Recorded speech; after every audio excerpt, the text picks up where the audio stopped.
show is sponsored by Hivemind CRM.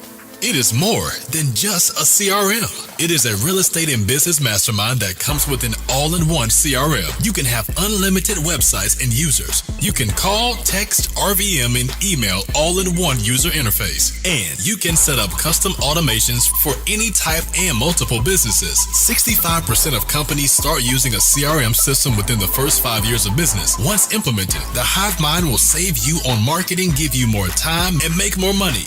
One of our users had his first $100,000 month using our system in June. We want to see you automate and accelerate your business. Text us at 210-972-1842 for future meetings, and of course to get our $1 course on how to make more than 6 figures on one land deal. You can schedule your free demo today at hivemindcrm.io.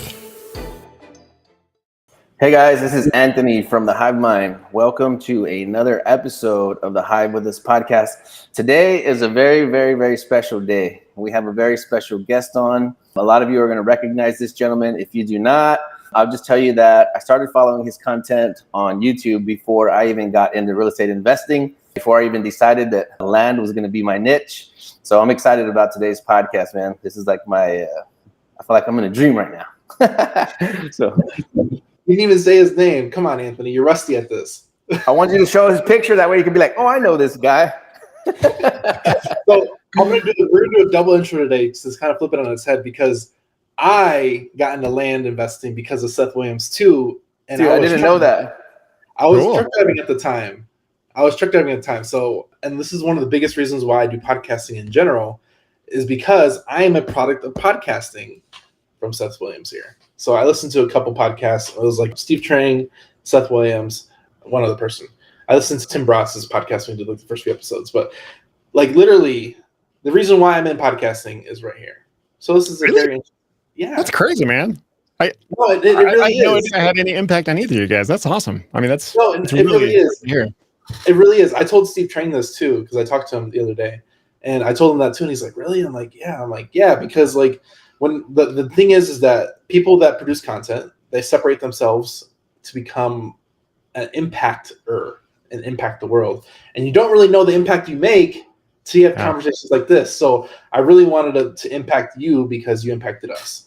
And it comes full circle at some point, and it's going to happen to us because now we're impacting other people too. So now there's it's like the tree branch. You've impacted so many lives that it's now impacting other lives, and it kind of spreads. So you, Mr. Seth Williams, I appreciate you, and I appreciate all that you do, just because it has made a difference, and I commend you for the consistency and everything that you do, and I appreciate it, man, because I would not be here where I am right now without you. Yeah, that is very cool. Thanks a lot, guys. I appreciate that. It's the funny thing. I met some people earlier this year that I thought, I think they're a big deal. And they were telling me, I've been listening to you for years. I was like, are you serious? Like, that's crazy. You just never know who's listening and who's watching. And I mean, you guys probably know, like, you sort of feel like you're just in this little silo and you don't really see what's going on in the world. But occasionally you get these glimpses, and it's awesome to see that. And sometimes you don't know till years after the fact, like with you guys. So thanks for letting me know. That's really cool. No, man. It's an honor. Yeah, if you guys haven't checked out the ReTipster blog or ReTipster on YouTube, I suggest you do so now, and you will not be disappointed. Lots of cool content that you put on there, man. Lots of cool people that you've interviewed and value brought to the world. So let's get into it, man. Yeah. We can kind of go any direction that you want on this show. It's kind of just like an all about you type of show. But I would like to know, I think first and foremost, like I said, Daniel and I didn't know until right now, this 1 second, that Daniel had started following you early before he got into the real estate game. So that it probably explains the land crush that he had. We both found that out mutually about each other before we even, became business partners, that we were both in a mastermind, that we were both the only ones that were interested in land out of everybody in there. Yeah. So a lot of our viewers, man, are newer people that get involved. They subscribe to our CRM, and they kind of need some direction, right? So you, with all your experience, you've been there, done that. Where would you suggest that somebody who's just getting started might begin their land investing career? Well, do you mean like, so somebody who's kind of looking at the land opportunity and they're curious about giving it a try, but they don't know like where to work or what their first step should be? Like, is that? Yeah. because a lot of people hear like just about houses, right? And so that's all everybody talks about. So when they hear about us and they're like, you guys are doing land, like what do you mean? How does that work? So if somebody wants to either get started or pivot, you know, where are you starting in land, or where do you have your new people start? Yeah. Well, I mean, I think if you're somebody who's coming from the house world, you'll probably be pleasantly surprised to find that there's not as much competition in land. I won't say there's no competition, and the competition is probably like higher now than it's ever been since I've been in it. But still, comparatively speaking, what's that? No thanks to you. Yeah, sorry about that. It's not just me, by the way. Anyway, what I was getting at was, what was I getting at? Yeah. So compared to houses, the competition in land is just it's a much easier thing to find deals. Like you can do stuff that's not that difficult to find them, whereas house wholesalers have to work way harder, spend a ton more money to make any headway on it. You know, picking a market that you want to work in. I know what a lot of people do, and this is what I did. I'm not saying this is the right thing, but I had this idea that I needed to start where I lived. So I just picked the surrounding county from the county that I lived in. And I just started blasting out mail there, and it didn't take long to start finding deals that way. And it was a crazy thing. The first time I made an offer for like a few $100 and somebody said yes. I was just like, are you serious? Like I'm holding a piece of paper that's worth thousands of dollars right now. And prior to that, I had tried to find a lot of deals on houses, and I knew how hard it was. And just to go from that to the simplicity of getting land deals, it was an amazing thing. And then when it started happening again and again and again, it's like, wow, like this is actually a sustainable system. So really just picking a market. And I think there's definitely, depending on whether you want to deal with less competition or have properties that sell faster or go after more valuable parcels, like different markets kind of bring different things to the table in terms of benefits. But I mean, the deals are everywhere. It's just a matter of getting started. And the sooner you do get started versus just like listening about it and reading about it, like when you really start moving, you learn a ton of stuff really quickly about what does and doesn't work while you're trying to do it. So, yeah. Do you have a methodology that you use, like to get a new person started, like to how to identify a market, which might be good, maybe something that's not quite oversaturated yet? Maybe you end up too rural. I've seen people post these like desert parcels. I'm like, how in the heck did they even find that? Yeah. Those people make money on those things. It's kind of crazy. The first time I saw it, I almost couldn't believe it. I was like, because I'd spent my first several years in Michigan, which is the opposite of a desert. And in my mind, like that was the standard. Like that's what people want. But I was mistaken. Like there's a lot of stuff, like I know in Southern California, for example, stuff that you made a ton of money from, and it's in the desert. You know, it's just like, what? I don't get it. But I don't know if it's the proximity to LA and San Diego or what it is. But yeah, I mean, in terms of picking a spot that's not saturated, and I guess the word saturated, there's different definitions on what that means and like how busy a place is. Yeah, I know for a long time, the thing that I was pointing people to was places where the land is going to sell faster, because usually the bottleneck that people experience, historically anyway, like where people start feeling stuck is when it comes time to sell it, and they list it and they post it and they just sit there and they're waiting and they're waiting and they're like, come on, somebody buy this thing. And it's frustrating because like your money's tied up and you can't keep moving forward until somebody buys it. So knowing that has historically been the bottleneck, a lot of times I tell people go where it's going to sell faster, most likely. And you can figure that out by, sort of understanding where do people want to be? Like what places have intrinsic value? Where do people buy land from out of the country just because they want to own land in that area? And, I mean, historically places like that have been like Florida, California, a lot of the Southwest. And I don't know that's, I mean, things may be changing a little bit just with where things are at right now, where it's getting a little harder to find deals and properties are actually selling faster and for more money. So that whole formula may be worth reevaluating a bit, depending on what your issue is and what you're looking for. But so that's one way to go about it, is just to look at places where the land is selling faster. And there's lots of ways to see this. I mean, you can go to a website like Zillow and really quickly get a feel for, how many properties are listed, how many days on the market are they typically, and click on a few listings and figure out how many views have they gotten, how many people have saved this listing, like how much interest is there in this area. Things like that can sort of give you some indicators. Yeah. So, I mean, that's one way to go about it. another way to go about it. So if you wanted to focus on areas where it's maybe easier to get deals and less saturated, so to speak, you could go to, I mean, I don't know if I can give you like specific counties or anything, but sort of reverse engineer that whole thing I just said about where's land going to sell really fast. Like, just forget about that for a minute and go to like some rural areas where there's not a ton of booming growth and there's not tons of people headed to that area. Those are areas where you'll probably have an easier time. Or you could whittle down your list a little bit differently in terms of focusing on, like, for example, tax delinquent properties. There's some people who violently disagree with that approach, and I understand their reasons, but getting a list where there's a lot of built-in motivation or problems with these people and their situations, and tax delinquent properties is one of those ways to do that. So, they're behind on their taxes and they're about to lose their property. And if they don't pay off their taxes soon, they're going to lose the thing. And you can basically find them when they're in that situation before they've lost it and give them a way out. And a lot of times these people are, I don't know, I don't understand it. I don't get what their thought process is, but for whatever reason, they're just kind of apathetic. Maybe they inherited the property or something, and it would be very easy for them to just put a for sale sign on the property and sell the thing, but they're never going to do that. And if you don't find them and give them an easy button, they're going to lose it. So anyway, that tax delinquent list is one way to go about finding those people and giving them a way out for a really low price.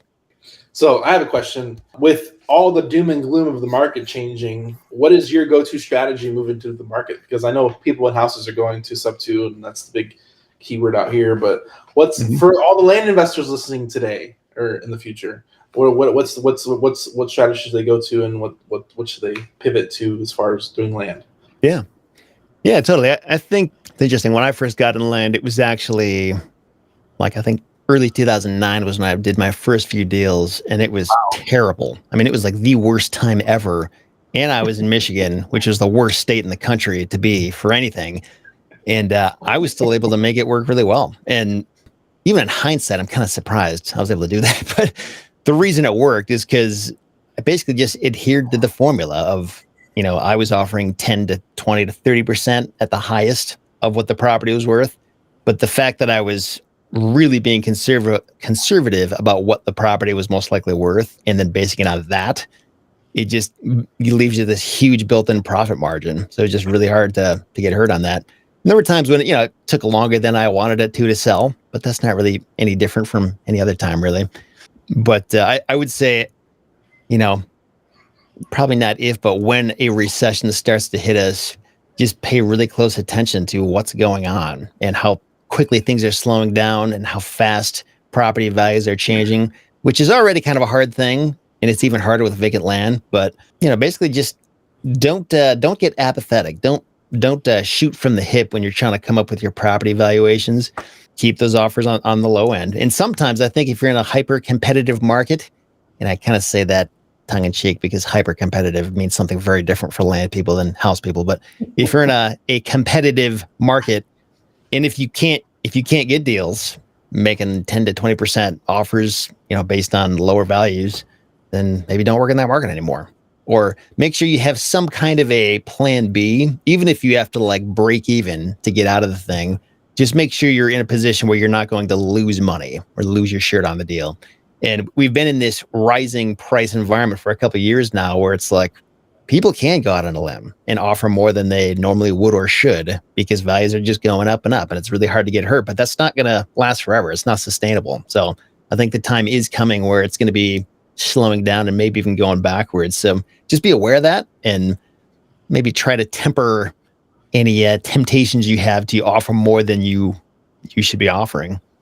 So of course that also, if you're planning to like alter the property or improve it, that kind of changes things up a little bit too. But I guess what I just said there is in relation to properties that you're not going to touch. You're just going to flip the thing. That's what I was going to ask. So has your strategy evolved? I can imagine from 2009 until now. I guess it's a 2-part question. How has your strategy evolved over time? And then with the pending recession, right, looming recession, would you move over to a wholesale model, or are you still going to like plunge ahead with just closing on it and just listing it and just waiting it out? Yeah. I mean, flipping and not making changes or improvements has pretty much always been what I've done, just because I get it and it's simple and I don't have to learn a whole new thing. And there's opportunity cost to that. I mean, there's deals I'm walking away from where I could make a ton of money. But I think at some point there's opportunity cost to everything. So that's just kind of the path I've chosen. There is one property I bought last year where I have actually made changes to it and I'm trying to improve it, but that's kind of an exception. But I think in terms of like wholesaling, if you mean like assigning the contract, is that what you mean when you say that? Or double close or any of those? Yeah. So I've done that in the past, and it's not like my first course of action. Like that's not the first thing I'm trying to do, just because it can get a little, I don't know, a little muddy with trying to like communicate with multiple parties and insert yourself in there's the middleman. There's certainly some benefits to it though. You don't have to tie up much of your own cash, but I have done it. And I think what it comes down to is like having the tools in your tool belt, like knowing, okay, now this fits that mold. I'm going to go that direction, as opposed to just militantly sticking to one strategy at all costs. Because it's kind of like the seller financing thing too. Like, I don't really like doing seller financing these days. It's just, I don't know. I mean, I know how to do it. I've done it plenty of times, but just with that experience, it's like, I don't know if I like this. I'm going to stick to cash when I can. But it's not like I'm always going to say no to seller financing. If I've got a property that isn't selling any other way, like I'm willing to go there. It's just, I don't really want to. So I think being aware of other options and knowing how to do it if the time comes, and maybe even like just doing it just because once, just so you can say, okay, I've done it. I know what's involved with that. I've experienced that. And now I actually can, intelligently decide if I want to keep doing that or not, as opposed to just thinking you understand what's involved and saying no or that kind of thing. So we interviewed Clinton Turner, and Clinton Turner, he's like really big on buying like these big parcels and subdividing it. Yeah, and it's definitely a different model as a whole. But I'm laughing because you said I don't really like owner financing anymore. I don't know, let's see the value in it. And we interviewed Clinton Turner. He said that was like his major strategy when he first started, and like he was going like his goal was like $50,000 in cash flow a month. And it took like 5 years to get that. But like, you're like, no, I'm going to take the cash. Yeah. Well, I mean, when we say seller financing, and I guess it's not that I don't see the value in it. I totally understand. I mean, I think for land investors, especially, like it makes a ton of sense, like probably more so than any other type of real estate I know about, just because of how banks won't usually lend on land. Yeah. So like, I totally get why people do it. And I did it for a time, but I think for me, some of the drawbacks that I didn't really appreciate or enjoy were, especially if you start doing it in multiple states, every state has a different set of laws on like how it works if you want to get your property back, or if you can get your property back. And if you're not doing any background or credit checks, like people are absolutely going to flake out and stop paying you. And then you got to go through these motions. And sometimes it's totally worth that. It's not a big deal. But if especially if it's like a super cheap property, like 10 grand or less, it's just like, seriously, like I have to do all this stuff just for this $50 a month, $50 a month payment. So just kind of the, I guess the BS, for lack of a better word, just not wanting to deal with that. And also like, you got to get the documentation right. You got to figure out the payment collection process. You got tax implications. Accounting gets more complicated. And all this stuff can be dealt with, and it's worth dealing with if the deal makes sense and if the cash flow is there. Oh, also, it takes longer to get your money back, to get your profit and move on to the next deal. Whereas with cash, like even if I'm selling for less, like I've got my money now, I can keep moving. And I think if people care a lot about the cash flow and the stability, then like absolutely, like seller financing is probably going to give that to you. But if that's not your main concern, if you'd rather have big influxes of cash so you can take that cash and move it on to something else, then cash sales might make more sense for you. So there's just different things to consider. Yeah, I definitely like grabbing the cash and moving on to the next deal. But we're doing some larger tracks. Like we just closed one where they put $100K down and they're going to pay $2,000 a month. So it's like, nice. we'll take a couple of those. That's usually how I vet them out. I usually look for 50% down, no matter what size property it is. So even if it's a $100,000 or $200,000 property, 50% down, and that's your credit check, because they're less likely to default after they have that kind of investment out. Yeah, I also think when you're looking at the deal, like sometimes people offer seller financing as like almost as an act of desperation because they can't sell the thing any other way, and maybe the property like wasn't a great one to get in the first place. So sometimes it's almost like the deal is designed to fail because of those things. But if you have something like that, where like there's clear value there, people want it.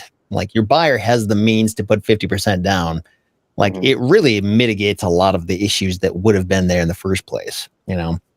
So I think if you're dealing with that kind of thing, like it just starts to make a lot more sense. Even if you start going through the process of like actually vetting your borrowers and making sure they're good for it and verifying their debt to income and make sure they have the means to pay it and that kind of thing, like they're probably not going to default on you. You know, it's okay to get into a long-term relationship with them because the risk has kind of been handled for the most part. Whereas I know a lot of times I hear people talking about, yeah, like, I don't care who you are. If you have a pulse, you're approved. Let's do it. It's just a different, you know, you should expect problems if that's what you're going to do. So have you evolved over the years? Because I didn't know you realized 2009. That's 13 years. That's a long time. Yeah. Like a lot more experience than both of us. But it's one of those cool things where like we've seen a lot of people evolve like into commercial and doing multifamily and all this stuff. Have you gone down that path, or you're just strictly doing land 100%? Yeah, I'm trying to. Yeah, I for me, and I think for most people, well, I guess I can't speak for everybody, but for me, land is like, kind of break it up into like stage 1 and stage 2, where stage 2 is kind of like the final destination or where you want to go, and land is stage 1. It's like the cash generating machine that gives you the cash so you can then move on to some kind of buy and hold thing, or even like something outside of real estate, some other bigger investment that's going to kick off cash flow. But if you just had your job, it would take you forever to get enough cash to get to stage 2. Whereas stage 1 with land, it's an amazing thing where it gives you the means to move there a lot faster. So for me, at this point in time, I may change my mind on this, but at this point in time, where I want to go is more into the self-storage world of, you know, acquiring those things. And I wouldn't say it's a passive business by any means, but it's much less intense on the property management end of things. And I've actually been moving super slow on this. I've been trying to get into this for probably like almost 3 years now. And a year ago, I bought a vacant lot that I changed the zoning on it. And it's taken so long, but for the past year, we've been trying to plan out the project, and we're hopefully going to break ground in the next like month or so. But I've said that for several months, so who knows? But hopefully we're going to start moving on this soon, and that'll be my first facility that we're building from the ground up. And that's actually kind of a backwards way to go about this. I think most people are probably better off buying an existing facility and just, you know, rehabbing it maybe if they need to, because building from the ground up is much more complicated. It's kind of makes me want to pull my hair out sometimes. But anyway, to answer your question, that's where I'm trying to evolve. And also just run an ReTipster. It's a very time consuming thing to run a website like ReTipster. And that's taken up a ton of time too. And it's been super fun. I've enjoyed it a lot. So I don't see it as a waste of time, but that's kind of occupied a lot of my time over the years and sort of held me back from pursuing these other things that I would have loved to do sooner. I'm really glad you mentioned that, because that's what makes us unique. Because I do all the social media branding podcast side, and he does the land. So it's kind of like we kind of split force to create a better thing. Because running a podcast and blog is nuts. Yeah, it is. It's its own thing. It's something that you know, a lot of people in our position. I don't hear people talking about it very much. Like how difficult that is. It's insane. Like you can really like destroy any margin in your life if you try to do both to the full tilt. You kind of have to. I mean, I think you can certainly outsource stuff to an extent, but like at the end of the day, you can only pay attention to so many things well at the same time. Something is going to suffer. You can't do perfect work at both. Yeah. So for me, I spend probably 35 hours a week doing ReTipster stuff, and the other 5 hours a week goes into land for the most part, and it's starting to split off into the self-storage stuff now. So yeah, so for me, like I'm not a high volume land investor. You know, I'm basically doing the deals so that I can stay relevant and stay aware of what's going on. And it used to be about like, how much money can I make for myself? And that's always, you know, I don't do a deal unless it's making money, but it's less about that now and more about like what lessons are in this deal. You know, like what do people need to know that I'm learning from in the struggle of this deal right now.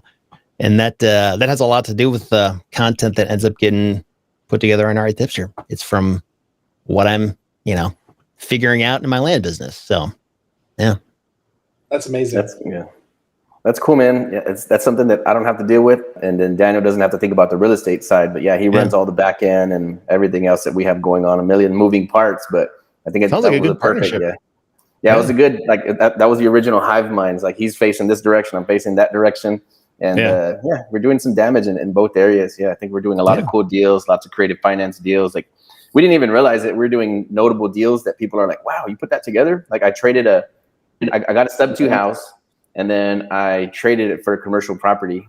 So we did a swap like that. So like just kind of crazy stuff that we put together just from, like you said, just from having the experience, grabbing the deals, and then seeing what we can learn from each one has been really cool. Yeah. You guys like co-own an LLC that does these deals, or you're different LLCs partner or something, or how does that work? Yeah, several LLCs that were some stuff together, some stuff separate, but it's pretty complex. Yeah, and I think it's getting worse because now we're looking at, we're rolling out a marketing company. So it's all stuff that's like layered into what we're already doing. So I don't think we're wearing too many hats again because each one of us is focusing in a different direction. Yeah. Yeah, I bet a lot of people would love to hear about that. Maybe you've already talked about it, I just don't know. But I think that partnership thing, it's something a lot of people are curious about. Like, how do you make this work? Because there's a lot of ways to, join forces together with somebody else, but many different ways to structure it. And sometimes a certain way makes more sense than another. And I don't know, people might be interested to hear about how you guys have made it work. Sounds like it's working. Yeah, I think being good at separate things, completely separate things, like the stuff that he's great at, like a genius at, I couldn't even touch it. Not interested. Like I would just hire somebody else. And so I think that was the fit, is like, he's never going to encroach on what I'm doing or try to enforce his ideas on the real estate side. And I would never do that to him either. It'd be like, hey, we need things to start going this way, because I'm not in the trenches like he is. And he's not in the trenches like I am. So I think that's where the balance lies, and I never have to call him and say, hey, are you working? I mean, I know he's just busting his ass all day, and then I'm doing the same thing. Yeah, that's awesome. Very cool. So there's a question I want to get answered, and that was what I was going to say too. It's partnership works when you don't conflict. I'm doing everything, and I was pretty much what you just said. I've been looking into the blog thing because we're doing the podcast, and do you write your own stuff? Is that all you? If it says Seth Williams on it, then yeah. If I didn't write it, then it'll say whoever wrote the thing. So Seth Williams is a full-time content creator. That's what he is, and blog writer. Because I hate writing, and I'm like, I need to find a writer, and that's literally what you do. And it's amazing to see your cross. And it's even, to put it in perspective, you do 35 hours of tipster stuff and then 5 hours of real estate. That's amazing to put in perspective, because a lot of people think that you're doing all this real estate. And I'm like, I'm not doing all this real estate. He is. I'm not doing it. Yeah. In terms of finding writers, that's good luck. That's not an easy thing to do. There's certainly plenty of writers out there, but if you want somebody who I can't really do it, to be honest with you. I've found a handful of people over the years that I think are pretty good, but there are, just dozens of people I've tried to work with who are it's just not there, like either they don't care about what they're writing about, or they don't have the experience, or it's just a mess. You can't understand what they're trying to say. In the internet, I think it's changed over a bit, since I started doing this. It used to be blogs were kind of a big thing, but I think podcasts are kind of the new thing now, where I think they're easier to consume and people can do it in their commute or just working out or whatever. Whereas with a blog, you kind of have to sit there and just have your undivided attention to read the thing. And video too, I think, is a much bigger deal now. Yeah, there's all kinds of different directions you can go with it. And I don't know. I think what most people would be best suited to do is pick one of those and get really good at that, whatever it happens to be. Yeah, and just realize you can't do it all. No, I will take that. That answers my question, because it's one of those things where I try. I'm always on him to try and produce content different ways, because different mediums and stuff like that. But that blog thing, I'm like, it looks like something I don't want to do, and I'm like, and I'm glad you said that too, because it's a whole nother. It's a full-time job. Yeah, it can be. Yeah, it's I'm already busy. Yeah, exactly. Yeah, and I think for me, I didn't realize I would enjoy it until I started doing it. Like I hated writing papers and I was terrible at it. Like I almost failed my first English 101 class when I was in college. So like I was not somebody who was good at this, but it's a very different thing when you're writing about something you really care about and you really want the person on the other end to like walk away with something and have this aha moment and change their life. It's almost like if you were talking to your child or your sibling and like you really wanted to set them up well for the future, like what would you tell them? Like how would you empathize with them and help them see the pitfalls and just understand the truth really about like you're not selling them on stuff. You're just saying, this is how this works. Watch out for this. And this is what you're best suited to do and this kind of stuff. It's a very different thing when you have a reason to communicate well. Some people can do that well through the written word. And I mean, some nice things about it is that it's, I guess, depending on who you are, I find it's, even though it's time consuming, it's not particularly hard to make written content. Like with a video, like the lighting's got to be right. My facial expression has to be okay. I have to wear the right thing. My voice has to sound right. I have to actually say the right. Like there's so many things that have to be dialed in for a good video. It's very easy to screw it up. Whereas with a blog, it's like, even if you do screw it up, just go back and edit the thing. You don't have to reshoot the whole video. So yeah, anyway. Hey, let me ask you, because I just have a marketer's brain and it never switches off. So since you guys are covering all this, what do you do with that blog traffic? Do you have like some kind of training or something where those people go to, or what's the next step if somebody wants to, go deeper down the rabbit hole with you into the land game?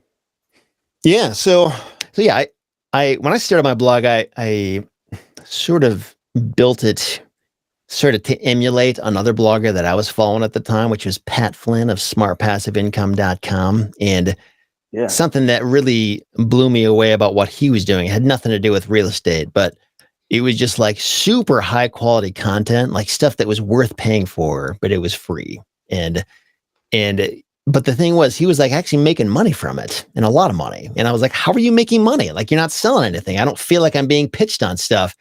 But he was doing it by, at the time anyway, he's got various affiliate links that he doesn't just like throw an affiliate link out there. He like really explains what it is and how it works and who it is and isn't for. And he's got other, random things that he sells. And so that's kind of how ReTipster works too. There is like probably the big flagship product is the Land Investing Masterclass at landinvestingmasterclass.com. And that's like a big high ticket course. And a lot of people have been through it and had a great experience with it. But even if a person doesn't have the money or doesn't want to do that or isn't even looking for land investing stuff, there's still a ton of stuff, ton of value and education they get for free just by hanging out on the blog. I mean, whether you're trying to figure out how to set up your business phone system or mailbox, or, I mean, I just spent thousands of hours putting this stuff together with this approach in mind of like, this should change your life and you shouldn't have to pay for it. And if you do want to use this thing I'm talking about, awesome. Here's an affiliate link for you. If you don't, no problem. If you want to go somewhere else, you can still use this information for that.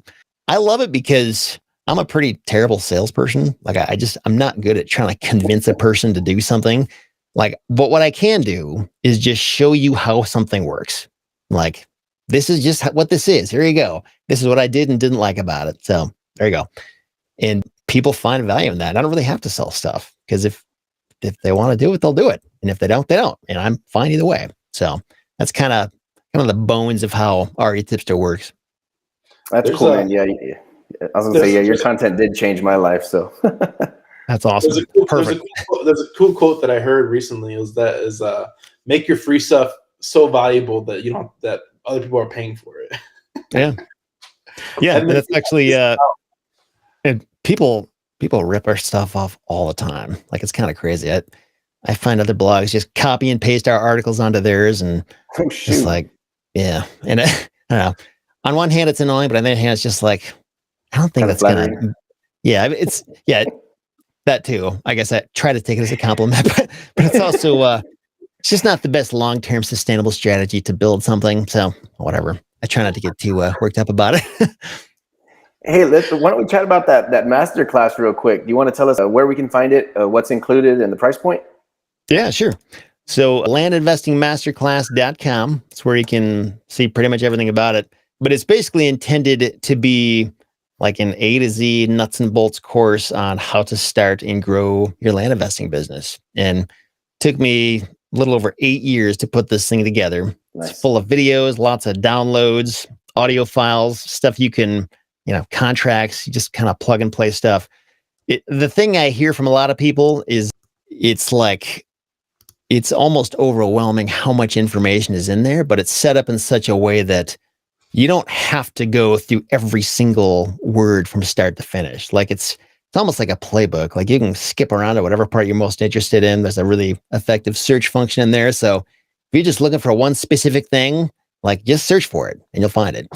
It's a course that I'm in there probably every month or two to update or add something. So this is not like something I made 10 years ago and it's not relevant anymore. It's something that I stay on top of. And if somebody wants more help on something, like I do it, I'll add it to the course. So it's kind of this constantly evolving thing that continues to grow. And there's also monthly office hours calls where we do a call kind of like this with whoever wants to join, and we can answer questions for people and kind of give them live feedback on what's going on. And for the price point, there's 2 different prices. There's a bunch of bonuses that I think they're super helpful, but it's kind of like a phase 2. Once you kind of understand the business and you want to level it up a little bit, these bonuses will come into play. So if you want the full thing, it's $19.97. If you want just the main course, it's $14.97 for the basic one. So. Oh man, that's such a great price. When you're saying high ticket, my brain goes to like 20 grand, like $2,000 for all the knowledge that you put together for 8 years. Like, holy smokes, man. Yeah. Yeah. Shoot. It might be too cheap, honestly, but I don't know. That's amazing. Yeah. That was us too. Like we did initially, we created a course before we decided to go with like a community-based like mastermind, like around the CRM. Yeah. And that's what we were thinking, maybe like $5,000 or something like that. But like, you know what? Let's just grab some people and just make everybody be hands-on. But yeah, I can really respect that, man. For $2,000, all the knowledge that you guys can pick up for that amount, I would definitely jump on that right away. Somebody asked in our group today, who has a good class, like, an in-depth land class? And then here we are 10 seconds later. So I recommend that everybody get that. What was that website again? One more time. Landinvestingmasterclass.com. Boom. Okay. Yeah. Awesome, man. Yeah. Thanks for that. That's cool. You bet. So I really like that. One thing that I think separates you from a lot of different people is consistency. Like you've really drilled down to what your passion is. How do you prevent burnout? Yeah, good question. Yeah, because I know I'm both with land and with this blogging thing. People burn out of both of those things very easily. And I understand why. There's a guy named Parker Palmer. I heard a quote from him years ago. He said, probably going to slaughter this, but some of the effective burnout is a result of trying to give something that I never had to give in the first place. So it's like, basically it's, you're not going to burn out if you really love what you're doing. Like if it's a priority for you, if it's a life-giving activity for you, you're never going to burn out, And I think people burn out when, I don't know if they get bored or it's, I don't know, the passion isn't there anymore. But for me, I think like, I know what it's like to struggle and to fail at stuff and just the disappointment of that. I remember for years wondering like, am I ever going to make it? Like, is my job all there is to life? Like, is it this pathetic? Like there must be something more. Please tell me there's something more. And it's kind of a dark place to be when you don't see the light at the end of the tunnel. You don't know if it's there, or if it's just this imaginary thing that people talk about. And when I finally started to see the light and experience it firsthand, it was like, oh man, it was just this amazing thing. And I love helping other people see that. And I never forgot what that was like to experience the struggle and then experience the breath of fresh air of discovering the way and then getting there. It's an amazing thing to hear people like you guys, for example, just saying that what I did made a difference in some way. And maybe it's just a little difference, maybe just entertainment. Maybe it was like, hey, I paid for my kids' college, or I paid off my student loans, or I quit my job, or huge stuff. Then I'm like, I cannot believe I did that. I kind of can because I know how powerful this stuff is, but it's just crazy that like, I put this effort into it and it really made a difference for people. So hearing that kind of stuff as well kind of makes burnout not something that I even think about, because it's like, how could you burn out of something that cool when you see the difference you're making? So, yeah. That's such a good answer, man. I feel the same way too, man. I'm like, there's a passion that comes along with it that makes always me wanting to do this. Like it's really enjoyable, and making an impact is priceless, man. It's literally priceless. So I've really enjoyed that. But how do you balance work-life balance? Because a lot of people struggle with. I mean, I think all of us struggle to a certain point where like whatever your passion is, you always put too much pressure on it to produce more. There's always something to do. Yeah. You know, it used to be a lot harder than it is today. Yeah, I remember the days when I was working full-time job and doing land and rental properties and trying to do ReTipster. I mean, I don't know how I did it, honestly. It was crazy. I think it was just a couple of years there of just insanity where like I didn't have any time to rest. These days, it's much more manageable without the job because I can kind of just pick and choose what I want to focus on. I mean, there's some weeks where it's way more heavy in land and that's all I'm doing. And other weeks where it's way more heavy in ReTipster, or some days when I'm like really entrenched in this self-storage project I'm trying to figure out. But like at the end of the day, I get to decide what I'm going to do. There's nobody like barking at me, telling me what I have to do. And just that alone, being able to make that decision is a huge deal. It just psychologically, the freedom that comes with that. But yeah, I mean, in terms of the balance thing, so there's this understanding in my house anyway, that once 5 p.m. hits, I'm done. Like my kids are running in here. Work is impossible. Like I got to just disconnect and be finished. And I am. And the other discipline, I guess, is like just putting my phone down throughout the evening and when I'm not at work. So I'm not like bugged by that, but it's actually not that hard. Well, at least with my wife, she's pretty strict about that. Like I can't really get away with anything. So yeah, maybe it just helps to have that kind of built-in system. If I was a single person, I would probably just work all the time, never stop. Cause like, I really enjoy it. It's not like work to me. It's like kind of like play in a way.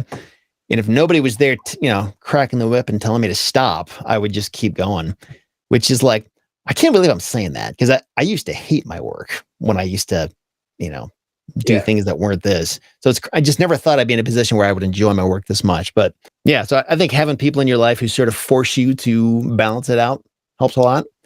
But my solution anyway. How do you guys do it? I think I took control of, I guess, my time in my life. I've been self-employed for, 15 years or something or more. But I stopped setting an alarm clock a couple years ago, right around Christmas time. I did this for like I was taking off the last 2 weeks of every year for the last several years.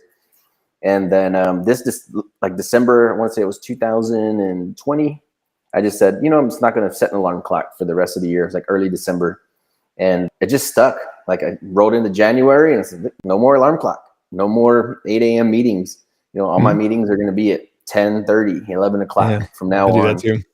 So I think that's probably been one of the biggest changes, because if I own my morning, then I can kind of visualize my day. I can do any kind of like morning rituals, prayer, meditation, all that stuff.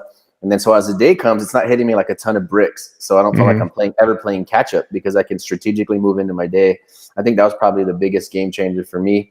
And then, like you said, being in a position both financially and as far as like work burdens go, is where nothing is so pressing that I just have to jump on it right now. Like I'll just kind of let things come as they go. And then that's made it very easy for me to just take charge of my day. Yeah. So I feel like I can still do a lot of volume, and I'm okay with working late. And then unfortunately my wife is an enabler, right? Cause she just knows that I'm just going to just do whatever I'm going to do. So she like, just keep on plunging ahead. I know she knows I'm going to make good decisions. And I will work around the clock. Like same thing, like you said, if I didn't have the littles and the wife at home, I would just work 25 hours a day and not even think twice about it, because I really do love it that much. Yeah. Yeah. What a blessing that is, though. I mean, I don't know many people who, the analogy I used to make and still make, I guess, is like when I show up in this office in the morning, I kind of feel like a kid who's running through the gates of Disney World. Like it's that level of excitement. Like, I can't believe I get to do this. This is going to be so much fun. What is going to happen today? And that's just, a lot of people never find that. So if anybody gets even halfway to that point, like that's just a very fortunate spot to be in. Yeah. I definitely agree with that, man. It's being the freedom of choice to do what you want is priceless.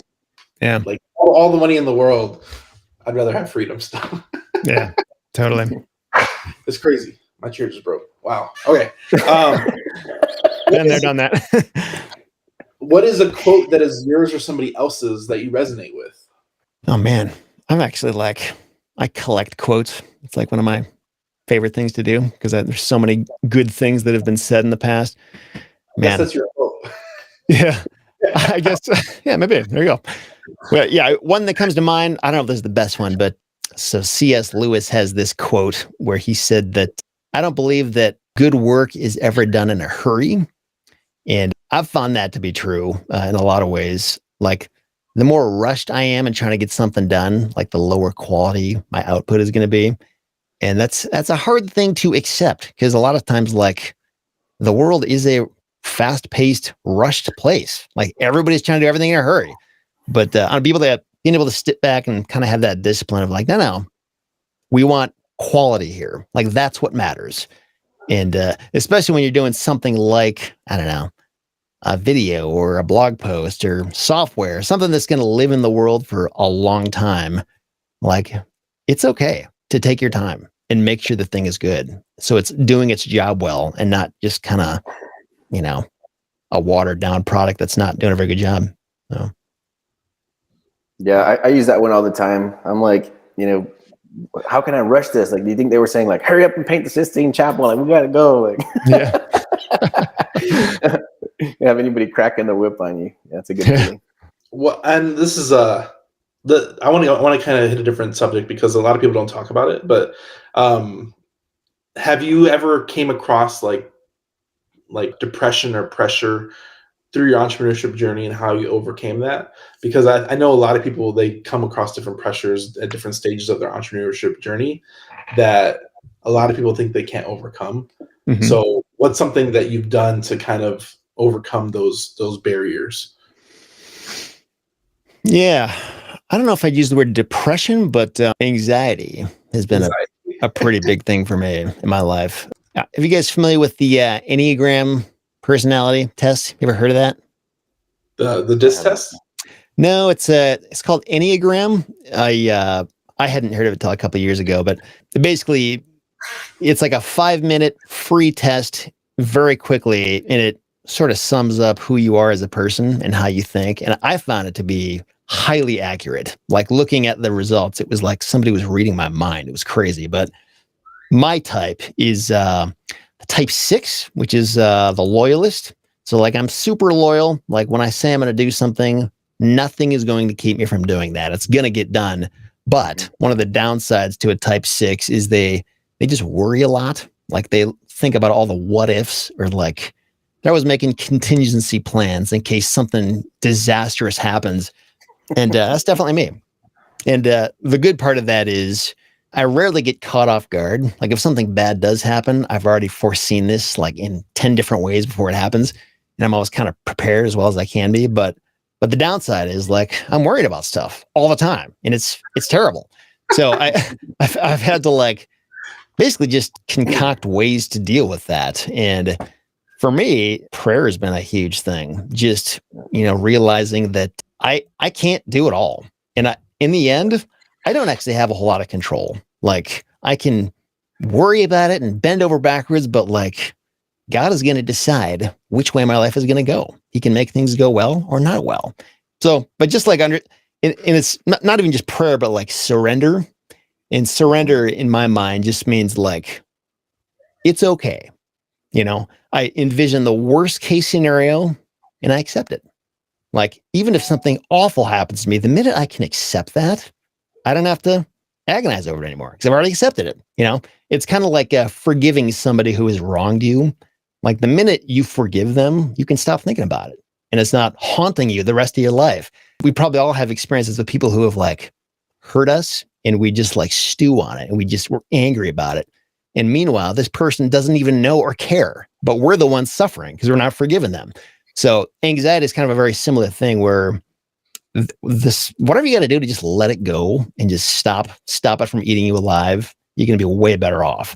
So I think, whether a person is prayerful or not, finding a way to just like release it and just, control what you can control, and whatever you can't control, let it go. And that can be easier said than done for sure. But to the extent that you can do that, life will get a lot easier for you if you have anxiety problems like me. Dude, what a cool, it's so much wisdom in such a short amount of time. That's amazing, man. And I think that's been a big part of my business as well, is I hate to let people down, like no matter who it is, whether it's a friend, a family member, a buyer, a seller, and those kinds of things will keep me up at night, right? I'm not worried about like financial detriment or even like health. Like I feel like I'm like going to live forever. But that's what does, if I'm creating or causing pain, even unintentionally for somebody else, that would drive me nuts. And I do have to spend a lot of time in prayer and meditation. That's very helpful. I've listened to the Tao Te Ching, right? Probably 100 times or 200 times on audio on YouTube. Whenever things like feel overwhelming, just put on my headphones and do that. I do a lot of water fasting, right? So that brings my energy down and helps me get clarity. I was going to ask you again for the name of the test, and then somebody asked it on Facebook. I want to write that down, because I bet you and I are a lot alike. I want to take that. Yeah. So the way it's spelled is ENNEAGRAM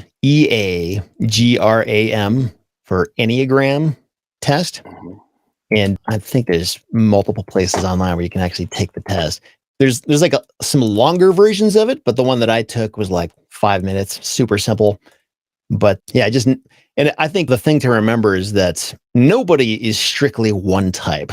Like, I think there's probably like 4 different types that stand out in me. So it's not like you can really be summed up that specifically, but just kind of understanding like, what is the dominant type in you? Like, what are you susceptible to? Like because like whatever type you are, like for example, the type 8, it's basically somebody who is sort of domineering. Like they're not afraid to tell you the truth and put you in their place and call you out.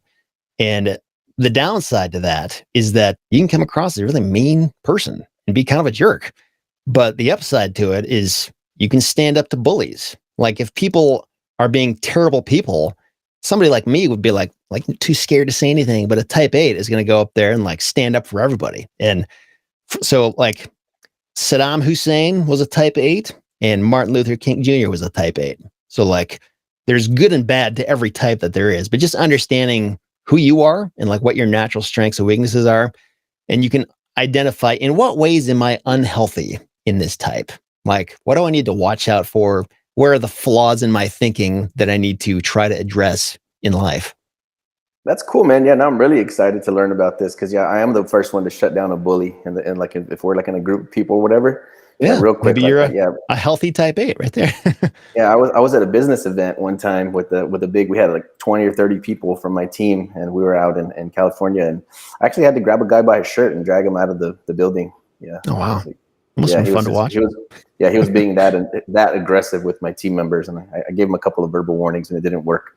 So the bouncers almost threw me out. But I'm like, hey, I'm doing your job, bro. So they let us stay. I'll keep that in mind if we ever meet in person and I decide to push you around. I should know that you're gonna come get me. That's why I gotta pray and meditate to stay grounded.